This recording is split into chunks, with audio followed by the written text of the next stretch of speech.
بص يا معلم، خليني اقول لك تكلفه ارخص شهر عسل في جزيره بالي. هتقضي 10 ايام شهر عسل في بالي ازاي؟ اول 3 ليالي هتنزل في فندق اناندا في ابود ب $22 في الليله بالفطار. المكان حواليه كمية مناظر وحقول رز خيالية، وسعره مش هتصدقه. السعر مقابل الجودة يعتبر من أحلى الأماكن اللي ممكن تقعد فيها، وشايف إنه ينفع لشهر العسل كمان.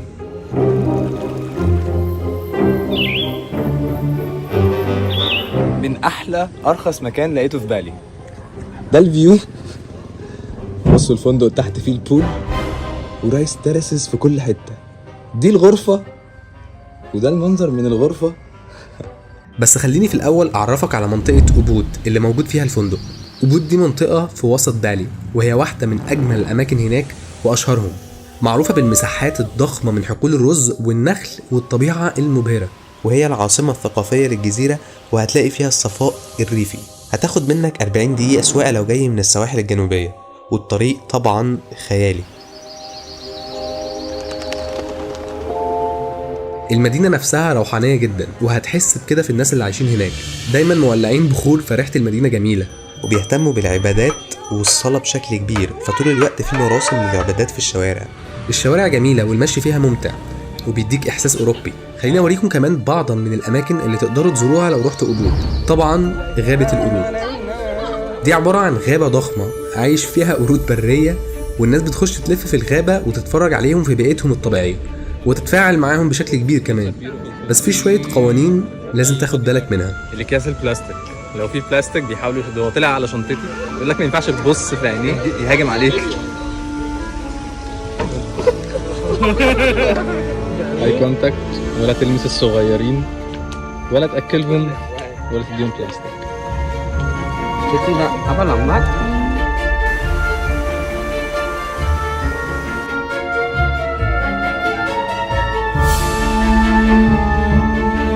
وفي مطعم جنب المكان على طول اسمه بالي بوهيميا.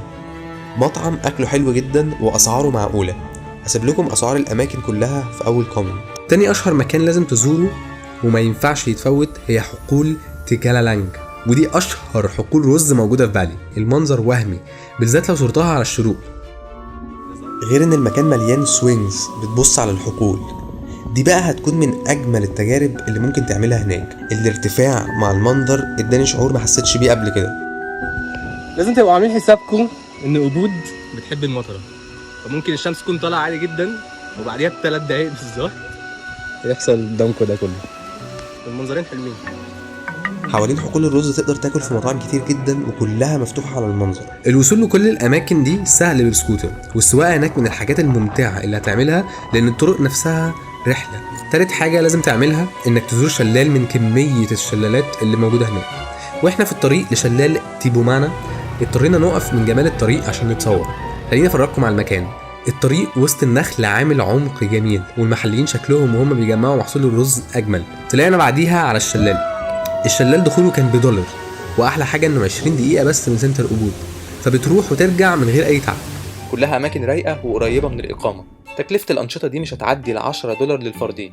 اتعلم سواقه السكوتر قبل ما تروح، لان السواقه هتخليكم تشوفوا مناظر في قمه الجمال، غير انه هيسهل لك الانتقالات وهيكلفك في ال10 ايام $40 بس. هناك جرب كل في مطعم ليانا على الشلال. الفكره مش في المطعم نفسه، الفكره في المنظر. شلال يا جماعه، شلال. المطعم اهو، تعالوا نطلع بقى ناكل فيه ونشوف الاكل على المنظر هيبقى عامل ازاي.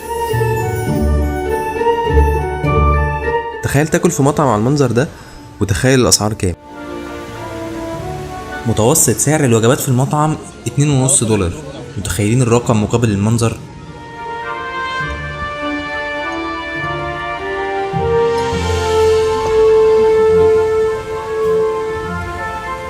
الاكل في ال10 ايام هيكلفك في حدود $200 للفردين. اطلع على نوزا بينيدا 3 ليالي كمان، دي واحده من اجمل الجزر في العالم.